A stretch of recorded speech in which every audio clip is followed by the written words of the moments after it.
रसोई पैथी, पार्थ प्रतिष्ठान और आनंद मार्ग स्कूल ऑफ हेल्थ के संयुक्त तत्वाधान में यह कार्यक्रम आयोजन हो रहा है। आप सभी समाजसेवी, वैद्य और गुरुजनों का हार्दिक स्वागत और अभिनंदन और वंदन करते हैं इस कार्यक्रम में। इसके पहले कि हम इस कार्यक्रम के कुछ जो नियम और जो रूटीन है उसको डिक्लेयर करें, उसके पहले हम कुछ अपने जो वरिष्ठ साधु संत हम लोगों के बीच उपस्थित हैं, मैं सबसे पहले ज्योति प्रकाशन दादा से अनुरोध करूंगा कि 2 शब्द।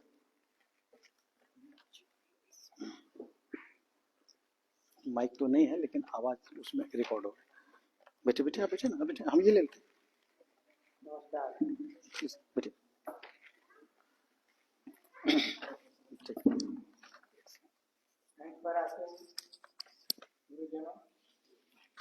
और इसके प्रमुख वैद्य साहब, ठीक है, कोई अन्य दादा और उपस्थित सभी गणमान्य लोग जो इस थेरेपी के स्पेशलिस्ट हैं, विभिन्न स्टेट से आए हुए हैं, उन सबका मैं हार्दिक स्वागत करता हूं।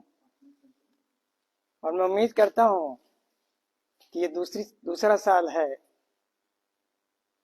ये बड़ी भाग्य की बात है कि आध्यात्म की माटी आनंद नगर में आध्यात्म के प्रवर्तक बाबा आनंद मूर्ति जी ने इस यौगिक चिकित्सा और द्रव गुण का इतिहास जो भारत में लुप्त हो गया था सदाशिव के बाद, उसको पुनर्स्थापित करने के लिए एक पुस्तक लिखी और उसको लिखने में सबसे अधिक समय दिया। और उसके 2-3 एडिशन निकल चुके हैं। उसमें हर जड़ी बूटियों के जो उन्होंने उसमें मेंशन किए हैं, उसके सचित्र और बायोलॉजिकल बॉटनिकल नाम के साथ उसका फिगर उपलब्ध है। तो मैं गुजारिश करूंगा कि समय निकलकर आप उसके थ्रू जाएं ताकि आपको चित्र से ही समझ में आ जाएगा, और ज़्यादा दिक्कत हो तो अन्य भाषाओं में भी है, तो वो आपको ज्ञानवर्धन करने में सहायता देंगे। और इसी रुचि से जब मैंने देखा कि पूज्य गुरुदेव ने ये सब चीज़ बढ़ाई है, तो मैंने रुचि लेकर यहाँ सन 90 से मैंने यहाँ के जंगलों में जाकर के बाबा ने जो पुस्तक जड़ी बूटियों का नाम दिया है, उन सब में से लगभग 80% जड़ी बूटियों को देखा, सुना, सीखा है, उसका प्रयोग किया है। तो वैसे यहाँ महानुभाव लोग हैं, उनसे आप सीखेंगे, पर यदि समय रहा आप लोगों के पास तो मैं भी आपका सहयोग करने में प्रसन्नता महसूस करूंगा। बाकी बात यह रही, 2 बात और कहनी है संबंध में। ये पिछली बार भी हुआ था, धीरज जी ने काफी प्रयास करके उसको सफल किया, और इस बार तो एंट्री करीब 70 की थी, कुछ और आने वाले हैं, सुनते हैं। मैं कहना ये चाहूंगा कि गुरुदेव ने कहा कि मानव सभ्यता में आज तक इतिहास में सदाशिव के समय से कभी भी चिकित्सा के लिए कोई शुल्क नहीं रखा गया। नृत्य, गीत, संगीत जो शिव ने सिखाया है वो सब आध्यात्म पर आधारित है।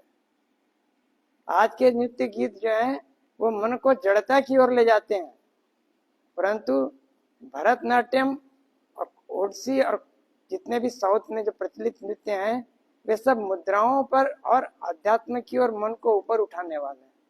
इसलिए हमारे इन विद्वज्जनों से मैं उम्मीद करूंगा कि जीवन ये माइक है नहीं, इलेक्ट्रिसिटी की प्रॉब्लम है, लाइट नहीं है, और मेरी आवाज थोड़ी फीबल है, हाँ मैं उतनी जोर से नहीं बोल पाता। तो इसलिए मैं यही कहूंगा कि ये जो ज्ञान आप सीख रहे हैं उसमें यदि आपको सदाशिव का आशीर्वाद लेना है और सफल होना है पारिवारिक और सामाजिक जीवन में, तो जितना जो आपकी सामर्थ्य में जो रोगी दे सकता है उससे अधिक ना लीजिए, और जहां तक बन सके निःशुल्क कीजिए, तो आप देखेंगे आपकी पैथी और आपका समाज में इज्जत बढ़ेगी। शिक्षा, नृत्य, शासन, ये सब कैसा होना चाहिए? ऑटोनॉमस होना चाहिए, फ्री होना चाहिए हम पब्लिक के लिए। और ये अगर हम भारत में इसको चालू करेंगे तो ये जो वेस्टर्न सभ्यता का जो डॉक्टर लोग पहले से बोलते हैं कि 2 लाख दो तब एडमिशन लेंगे, वो नहीं आएगी। आम जनता निरोग हो जाएगी, और आम जनता और कोई नहीं, वो सब ईश्वर की संतान है। तो उनका आशीर्वाद लेने के लिए आप लोग काम कीजिए, हम आपके साथ हैं, ईश्वर का आशीर्वाद हमारे साथ है और हम जरूर सफल होंगे और एक आदर्श मानव समाज बना सकते हैं। धन्यवाद। नमस्कार।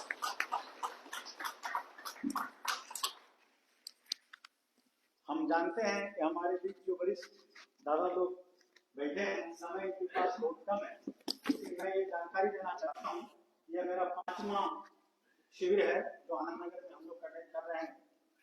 तो हमने क्या अचीव किया, इसके लिए मैं डॉक्टर मोहिनी दीदी भिलाई से आई हैं, वो अपना 2 मिनट में एक्सपीरियंस शेयर करेगी कि एक पेशेंट जो ऑलमोस्ट डॉक्टर उनको रिजेक्ट कर दिया था और यहाँ की ट्रेनिंग से उन्होंने उसको कैसे ठीक किया है। इनको दे दीजिए माइक, ऑन कैमरा बोलेगी। जी जी जी, ये दोनों लगा।